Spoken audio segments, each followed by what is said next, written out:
श्रीदेवी भागवत महापुराण पंचम स्कंद में भक्तगणों आज आपको देवताओं के द्वारा भगवती की स्तुति और उनका पारगित्य के बारे में बताऊंगा। आप इसको ध्यानपूर्वक सुने और इस चैनल को लाइक एंड सब्सक्राइब जरूर करें। माँ भगवती आपका सदा कल्याण करे। कथा सुनिए। व्यास जी बोले, हे निर्वश्रेष्ठ, सभी देवता पराजित हो गए। इसके बाद शुंभ राज्य पर शासन करने लगा। इस प्रकार 1000 वर्ष व्यतीत हो गए। तब ऐसा राजच्युत होने के कारण देवता महान दुस्सह चिंता में पड़ गए। दुख से व्याकुल हुए देवता गुरु बृहस्पति से आदरपूर्वक यह पूछने लगे, हे गुरु, अब हम क्या करें? आप हमें बताइए। आप सर्वज्ञ महामुनि हैं। हे महाभाग, दुख की निवृत्ति का उपाय भी तो होता है। हजारों ऐसे वैदिक मंत्र हैं जो उपचारों से परिपूर्ण हैं और सभी मनोरथ पूर्ण करने वाले हैं। सूत्रों ने उनका भली भांति निदर्शन भी किया है। सभी वांछित फल प्रदान करने वाले अनेक प्रकार के यज्ञ भी बतलाए गए हैं। हे मुनि, आप उनका अनुष्ठान कीजिए, क्योंकि आप उनकी क्रिया विधि को भली भांति जानते हैं। शत्रुओं के विनाश के लिए वेद में जैसा उपाय बतलाया गया है, अब आप विधिपूर्वक उसका अनुष्ठान कीजिए, जिससे हमारे दुख का पूर्ण रूप से नाश हो जाए। हे आंग्रिस, दानों के विनाश के लिए आप अपनी बुद्धि के अनुसार आज ही अभिचार कर्म आरंभ करने की कृपा कीजिए। बृहस्पति बोले, हे देवराज, वे तुम्हें बतलाए गए सभी मंत्र पारबंध के अनुसार ही फल प्रदान करने वाले हैं। वे स्वतंत्र नहीं हैं और नियम के अनुसार ही फल प्रदान करते हैं। उन मंत्रों के देवता तो आप ही लोग हैं। जब आप लोग स्वयं समय के फेर से कष्ट में पड़े हुए हैं, तो वे मैं कौन सा उपाय करूं? यज्ञ कर्मों में इंद्र, अग्नि, वरुण आदि की पूजा की जाती है और वे आप सब देवता ही स्वयं विपत्ति भोग रहे हैं। तब यज्ञ क्या कर सकेंगे? अवश्य भावी घटनाओं का कोई प्रतिकार नहीं है। फिर भी संकट से बचने के लिए उपाय तो करना ही चाहिए। यह शिष्ट पुरुषों का उपदेश है।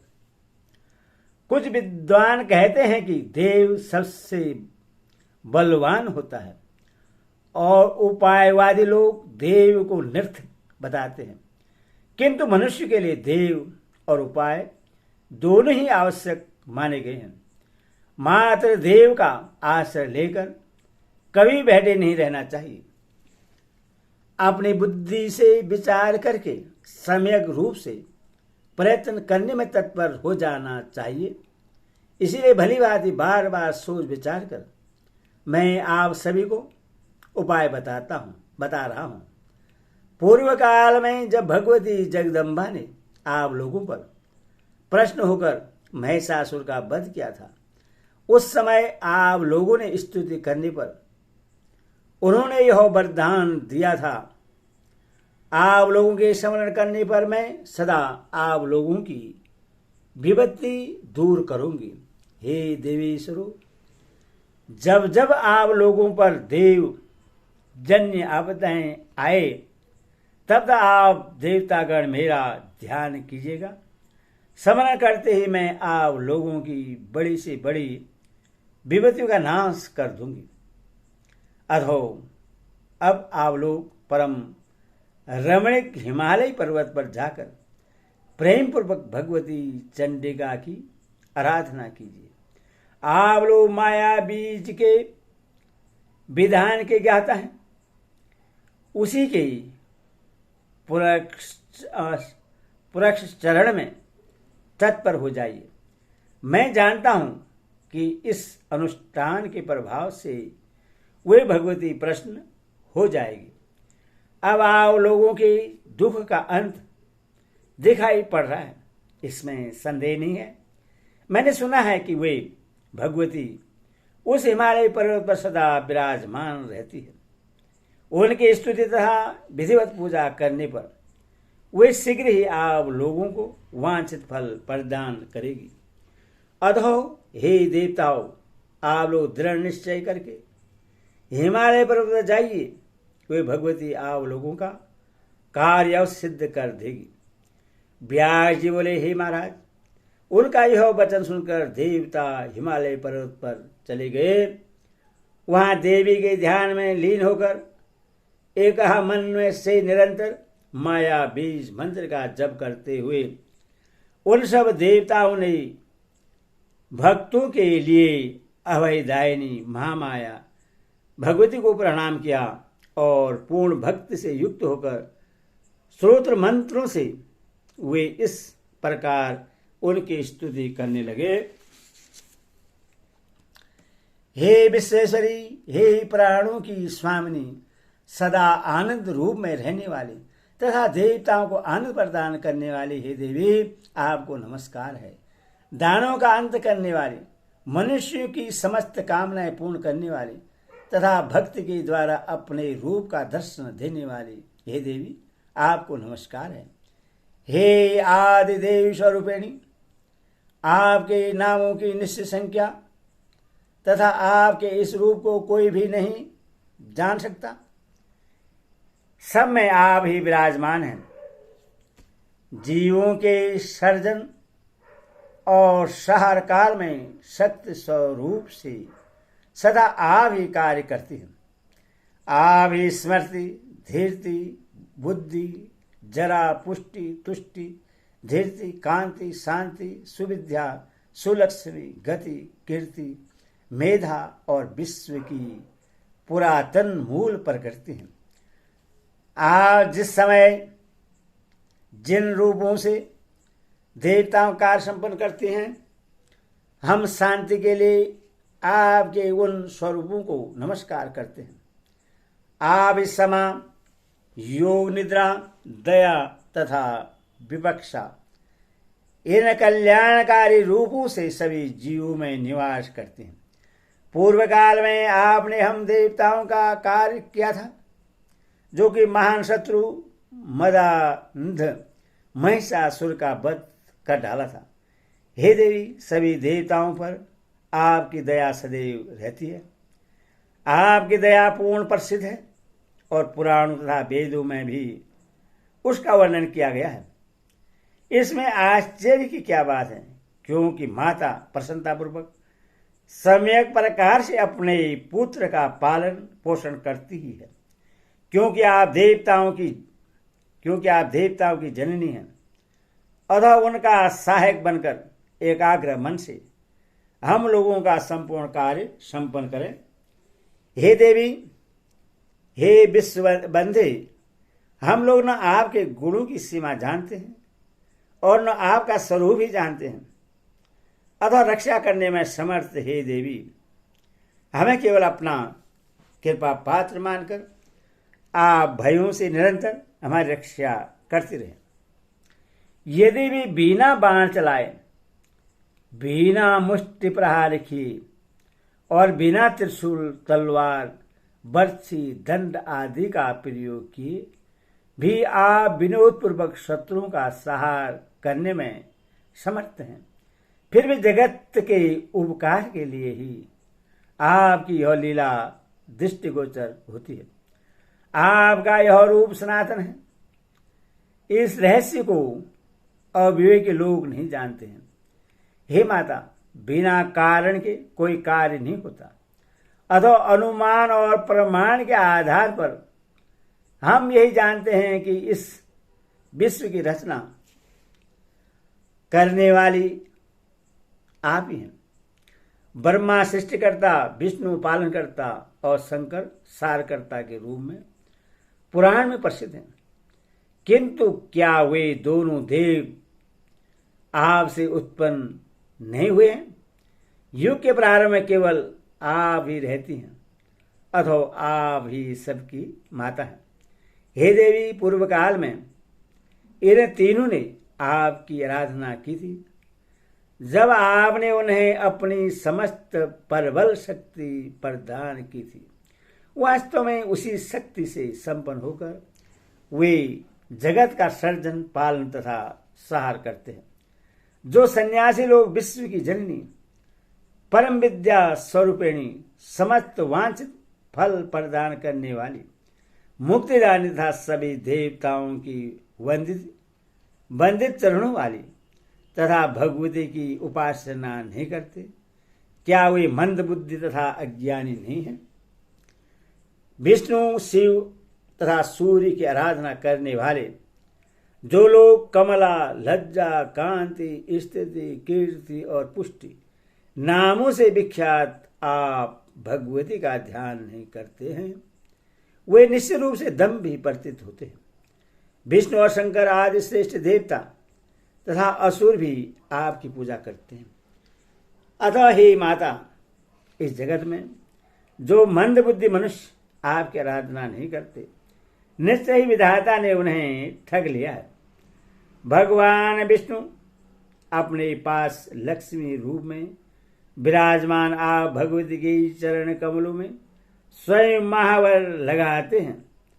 इसी प्रकार त्रिनेत्र भगवान शिव भी अपने पास पार्वती रूप में विराजमान आप भगवती के चरण कमल की रज की सेवन निरंतर तत्पर रहते हैं। तब अन्य मनुष्य की बात ही क्या है? आपके चरण कमलों की आराधना कौन नहीं करते? घर गृहस्थी से विरक्त बुद्धिमान मुनिगण भी दया और क्षमा रूप में प्रतिष्ठित आप भगवती की उपासना करते हैं।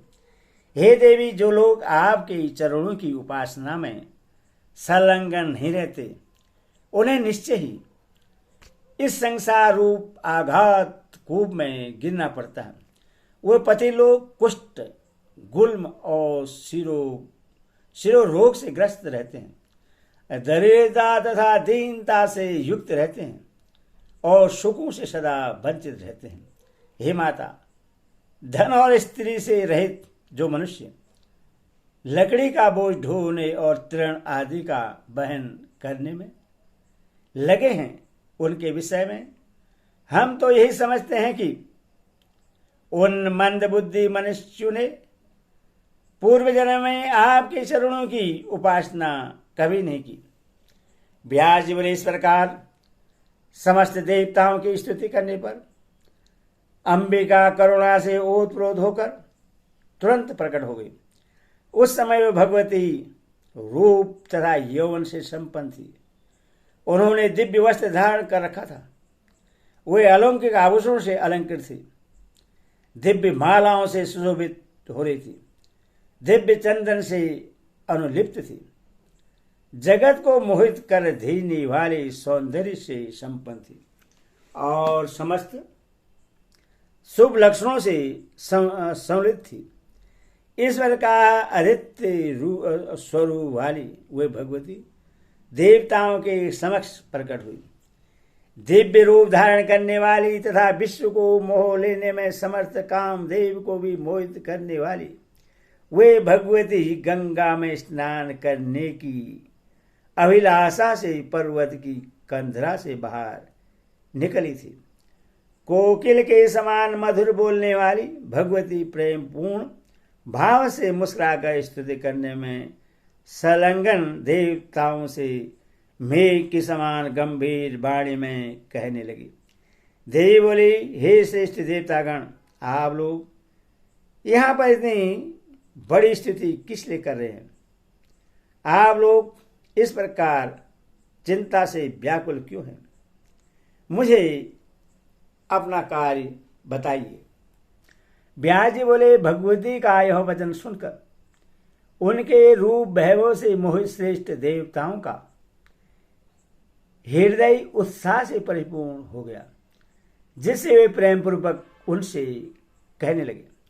देवता बोले, जगत को नियंत्रण में रखने वाली हे देवी, हम आपकी स्तुति कर रहे हैं, हम आपके शरणागत हैं। हे कृपा सिंधु, दैत्य से सताए हुए हम देवताओं को संपूर्ण दुखों से रक्षा कीजिए। हे महादेवी, पूर्व काल में देवताओं के लिए कंटक बने महिषासुर का वध करके आपने हमें वर प्रदान किया था। आप लोग संकट में मुझे सदा याद कीजिएगा। स्मरण करते हुए दैत्य के द्वारा आप लोगों को पहुंचाई गई पीड़ा का निसंदेह नाश कर दूंगी। हे देवी, इसीलिए हम लोग आपका स्मरण किया है। इस प्रकार शुंभ तथा निशुंभ नामक दो दानव उत्पन्न हुए हैं, जो देखने में महाभयंकर हैं। वे हमारे कार्यों में विघ्न डाला करते हैं। वे पुरुषों में सर्वदा अवैध हैं। ऐसे ही बलशाली दानव रक्तबीज तथा चंड और मुंड भी हैं। इन सभी तथा अन्य महाबली दानों ने हम देवताओं का राज छीन लिया है। हे महाबली, हम लोगों का दूसरा कोई अवलंबन नहीं, एकमात्र आप ही हमारी शरण हैं। हे सुमध्यमयी, आप दुखित देवताओं का कार्य सिद्ध करें। देवता आपके चरणों की उपासना में सदैव संलग्न रहते हैं। इस समय वे सब महान बलशाली दैत्य के द्वारा विपत्ति में डाल दिए गए हैं। अतः हे देवी, आप उन भक्तिपरायण देवताओं को दुख रहित कर दीजिए। हे माता, आप दुखित देवताओं का आश्रय बन जाइए। हे देवी, युग के आरंभ में इस विश्व की रचना आप भगवती ने स्वयं की थी। यह जानकर आप इस समय संपूर्ण भूमंडल की रक्षा करें। हे जननी, हे माता, अपने बल से मदाविन तथा अभिमान में चूर दानव जगत में लोगों को पीड़ित कर रहे हैं। एते श्रीमद्देवी भागवत महापुराणे श्रेष्ठ दशस्त्रम सहितानां पंचस्कंधे देवकीर्ति देवी राधन वर्णाम द्वादशोऽध्यायो। हरि ओम।